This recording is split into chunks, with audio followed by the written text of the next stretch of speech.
Hi, this is Kerry with Filmmaker Central, and today we're going to talk about camera stabilizers. So stay right there.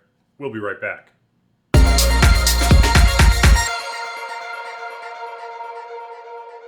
If you're shooting video, one of the things you want to do is make sure you have nice, smooth footage, right?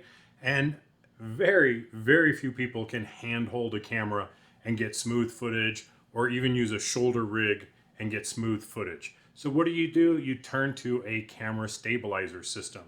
And there's two basic types of stabilizers today. There's gimbals, and a gimbal has brushless motors on it, which operate in 3-axis and electronically keep your camera stable. These are really cool because you can do things like pan, tilt, roll, and really have a lot of cool features in them. And newer ones have motion lapse, time lapse features, panning, pano features, all kinds of cool stuff. Being able to set up a big movement and repeat it over and over and over again. And you can pretty much get a camera on there, balance it, and start to go. The only thing you need to do is kind of get your walking down so that there's not any bobble, but they're pretty darn easy to use.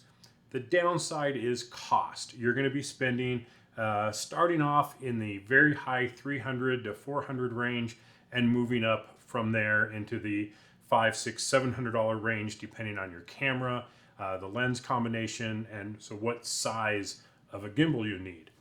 The other type is a Glidecam, and it seems like over the last probably year, 2 years, Glidecams have pretty much fallen out of favor because, well, you need to learn how to use them. It's not as simple as people think, even though conceptually it's very easy. You balance your camera and you walk with it. Well, it's a little more complicated than that, and actually takes practice to get the movement to be nice and smooth and fluid and not sway around and things. But once you get the hang of it, they're very easy to use. Well, advantage of the Glidecam is typically cost anywhere from about $100. Well, there are some that go all the way up to $800 depending on features, but for someone that's getting started on a budget, you can pick one up for $100 to $200 that will do the job quite well. There's also no batteries, so there's nothing to ever charge. There's never a chance you're going to get somewhere and your batteries are dead and you can't shoot, because once your batteries are dead in your gimbal, you're done. There's nothing to do but recharge the batteries. With a Glidecam, it's always ready to go. And size-wise, some of them break down even smaller. This is a cheap one from Newer. This is about as small as it gets. It actually collapses a little bit, but it's still pretty portable in terms of its size. That's compared here to a Moza Aircross, so they're pretty much the same size. The Aircross is definitely heavier than the Glidecam, so there's a difference there. And balancing wise, it can be a little tricky figuring out how to balance a Glidecam the first time, but I'm going to actually do some videos on how to use a Glidecam. I don't want it to become kind of a lost art. I think Glidecams really have their place out there, and they're very underutilized today by beginners. They're still very heavily used in major motion pictures and TV shows. It just depends on what you're trying to achieve. Now, a big difference is in the final look of the footage. A gimbal can often look almost robotic in its precision, and that's what they're designed to do. There's no natural float to them. They do what they do. They stabilize that camera, and you can even be running with one and it will look like it's on a cable or something. You can get very precise movements with a gimbal and get that footage to look absolutely spot on perfect. However, and this is my opinion, right? I'm going to give you my opinion. Sometimes that's not the right look for a shot.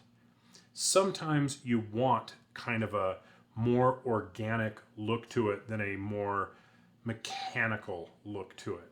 Let's say I'm following someone, or a couple or two people, and they're having a conversation, or they're walking down the street.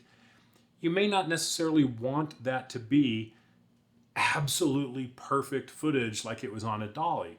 Maybe you want just a little bit of natural sway to it that's just going to go along with that shot and kind of tie that shot in together, give it a little bit more emotion even because there's some natural movement to it. So that's where the Glidecam really shines, is it has a much more organic feel to the footage. And we'll be doing some side-by-side comparisons here so you can kind of see what I'm talking about. But I think there's absolutely a time and a place where Glidecam footage is going to look better for a particular shot than gimbal footage will. Again, personal opinion there, and I think that I think that I'm right. That's why it's my opinion, right?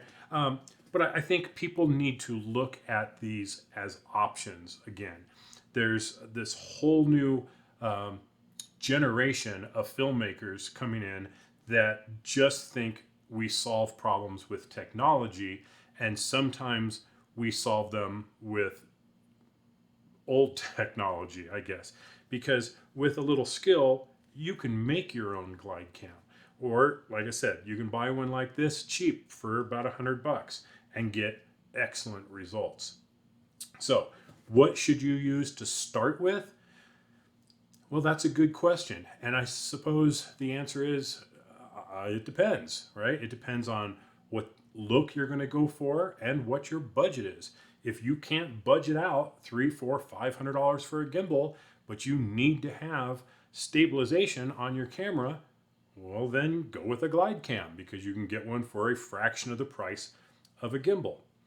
Now, what I will say is if you get really good at using a gimbal, you may not necessarily automatically be good at using a Glidecam because they're very different beasts. However, if you get very good at using a Glidecam, you can pick up a gimbal and absolutely nail those shots. And let me tell you why. The reason being is the gimbal is doing a lot of the work for you. It's helping to control the pan, tilt, and roll. The Glidecam is not doing any of those really. I mean, it's helping with the pan and the tilt, or the pan and the roll, but no tilt. You have to actually manually tilt it, and that can cause it can kind of defeat the purpose of the Glidecam if you don't know how to do it just right. With a gimbal, you have a joystick to do those nice smooth turns, and on here you kind of get this do this tapping motion to get it to turn, and that takes some practice. But if you get very good at using a Glidecam, then moving to a gimbal is going to be much, much easier because you'll have your footwork down, you'll have that walking down, you'll get rid of that bobble, and you'll have a much better idea of what you want that shot to look like and how to pull it off versus going from a gimbal and then moving to a Glidecam and things just aren't working for you. So there's the two major types. Of course, there's different types of gimbals. There's two-handed gimbals, there's side gimbals, there's round gimbals, there's the new style, which is the single-handed type of gimbal that's very popular today.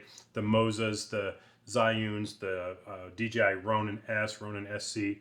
Those are very popular because they're pretty affordable and they work great, and pretty much, an hour or so of working with it and you've got it nailed.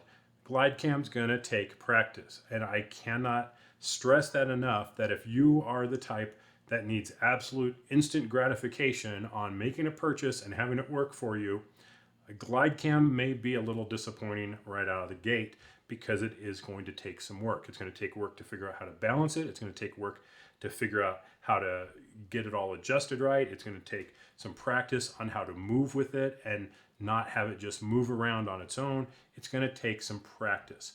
But if you want to save money, you're going to invest time.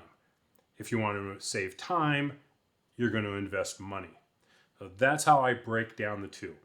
In any given filmmaker's toolbox, I think they both have a place. They absolutely have a place in my camera bags because I feel there's a time and a place for each one.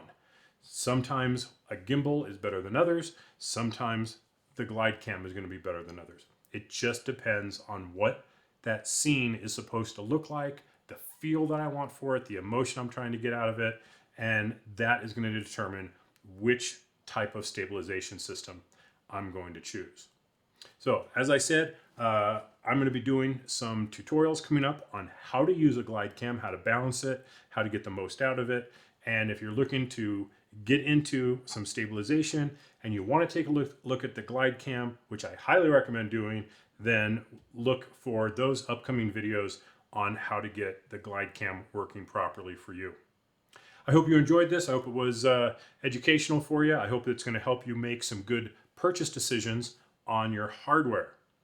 Be sure and check out the Facebook group at facebook.com/groups/Filmmaker Central, as well as the website at filmmakercentral.com, where we often post even more news and other articles that aren't always suited to being videos. So be sure and check out filmmakercentral.com, subscribe to that so you get notified whenever there's new videos or any new article at all. Here on the YouTube channel, like and subscribe. You'll get notified if you check that bell icon every time there's a new video that comes out. Thanks for watching, everybody. This has been Kerry with Filmmaker Central. As always, I will catch you next time.